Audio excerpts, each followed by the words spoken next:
आता हातात घालून आपल्याला काम करावं लागेल. वाटतं का नाही आमदारकी लढावी? कधी आपलं काम नाही का? तुमच्या विरुद्ध पुतण्या, भावाविरुद्ध भाऊ, आई विरुद्ध मुलगी, हे बंद करा. हे ग्रामपंचायतचं आणि सोसायटीचं राजकारण हे बंद करा. पंचायत समितीचं राजकारण कराल ना? बंद करा. शासन सल्लागार कुठे मला. त्यामुळं तुम्हाला मी हात जोडून सांगतो, या सोलापूर लोकसभेमध्ये जर आपल्याला आरक्षण नाही दिलं तर भाजपचा खासदार निवडून यायचा नाही. दक्षिण सोलापूरमध्ये, दक्षिण सोलापूरचं कोण कोण आहे इथं? तुम्हाला तिथं आमदार व्हायचं का नाही व्हायचं? आमच्या जिल्ह्याचे पालकमंत्री आहेत दक्षिण सोलापूरचे आमदार, माहित आहेत ना? माहित आहे का? त्याचं जर तोंड बघितलं तर महिनाभर कुणाचं काम होत नाही. माहित आहे ना? माहित आहे ना? ते 6 महिन्यापूर्वी जेव्हा मी भाजपमध्ये होतो तेव्हा ते विद्याला असते आणि विद्याला आल्यानंतर त्यांनी स्टेटमेंट केलं, मी भाजपचा कार्यकर्ता, भाजपचा स्टार प्रचारक, भाजपसाठी काम प्रामाणिक करणारा मी कार्यकर्ता. हा मागच्या वेळेस तिकडे अपक्ष उभा राहिला होता, माहित आहे ना, तुळजापूरला. आणि हा तिथं स्टेटमेंट काय करतो की भारतीय जनता पार्टी निवडून येणाऱ्या उमेदवाराला तिकीट देते. काय म्हणतो? भारतीय जनता पार्टी निवडून येणाऱ्याला तिकीट देते. अरे सुभाष देशमुख, मी इथं सांगतोय,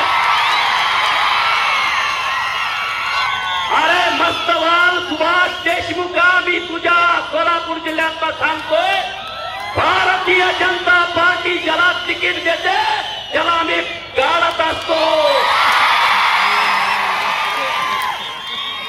गाडायचं का नाही त्याला?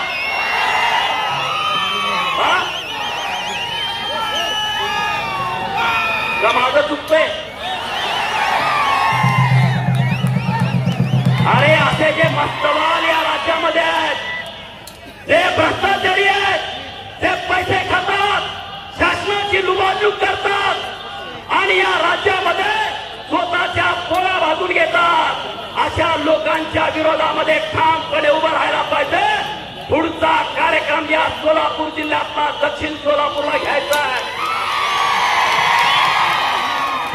12 ऑक्टोबरला आपली सभा होती तिथं, पण आपल्या सर्वांचे नेते आनंदरावजी देवकाते साहेबांचं दुःखद निधन झालं म्हणून ती आपण सभा भावपूर्ण श्रद्धांजली अर्पित करून रद्द केली आहे.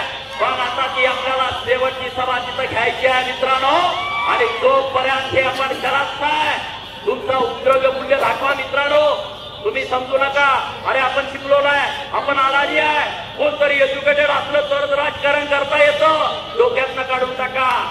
राजकारण हा विषय पूर्ण वेगळा आहे. त्याला शिक्षणाची अडचण नाही आहे.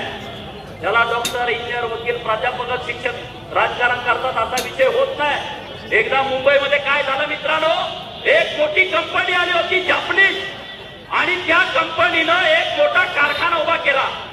आणि कारखाना उभा केल्यानंतर अंडरग्राऊंड त्यांचं गोडाऊन होतं. 1 मजला अंडरग्राऊंड खाली गोडाऊन होतं आणि त्यांच्या 10-20 कोटी किमतीच्या मशिनरी आल्या.